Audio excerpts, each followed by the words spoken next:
अस्सलाम वालेकुम नाजरीन, न्यूज अपडेट में आप सभी का इस्तकबाल है। मैं हूं आफरीन। सबसे पहले नजर डालते हैं आज की अहम अपडेट्स की जानिब। साबिक वज़ीर आला उमर अब्दुल्ला ने पंजाब के एक कॉलेज में इतवार की शाम हिंदुस्तान और पाकिस्तान मैच को लेकर कश्मीरी तलबा के साथ होने वाली ज्यादती पर नाराजगी का इजहार किया है। नायब सदर एम वेंकैया नायडू ने हिंदुस्तान की खुशहाल सकाफती और लिसानी विरसे को महफूज रखने की जरूरत पर जोर देते हुए कहा कि हिंदुस्तानी जबानों की नई फरंगी बदलते वक्त की मुताबिक होनी चाहिए। जम्मू कश्मीर में कश्मीरी पंडितों और सिखों को निशाना बनाकर हो रहे तशद्दुद से फिक्रमंद कश्मीरी पंडितों की तंजीम ऑल इंडिया कश्मीरी सोसाइटी ने मरकजी हुकूमत से मांग की है कि कश्मीर वादी की अक़लियतों की हिफाजत को यकीनी बनाने के लिए पुख्ता कदम उठाए जाएं। Lok Sabha speaker Om Birla Indian Institute of Mass Communication के तलबा से खिताब करेंगे। मरकजी मुमलिकती वजीर बराए दाखिला नित्यानंद राय ने इंडो तिब्बत बॉर्डर पुलिस के 60वीं यौम तासीस के मौके पर फोर्स के शहीदों को खराज अकीदत पेश किया और शानदार परेड की सलामी ली।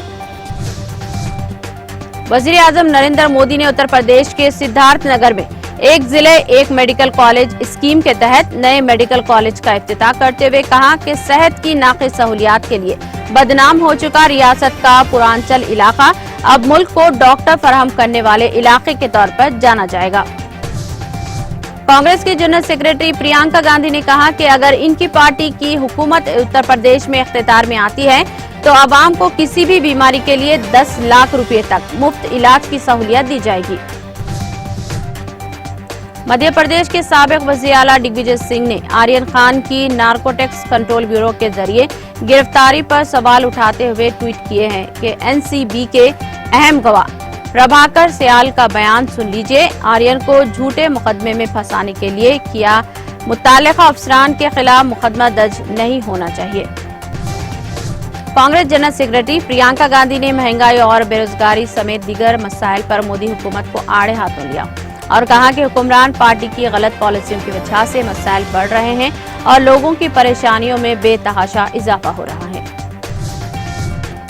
जुल्म फिर जुल्म है, बढ़ता है तो मिट जाता है। जुल्म फिर जुल्म है, बढ़ता है तो मिट जाता है। खून फिर खून है, टपकेगा तो जम जाएगा। इस तरह के मशहूर नज़में लिखने वाले साहिर लिधवानवी साहब की इनकी बरसी पर मदाहों ने खराज अकीदत पेश किया। न्यूज अपडेट में फिलहाल इतना ही। दीगर अपडेट्स के लिए जुड़े रहिए टीटीवी के साथ।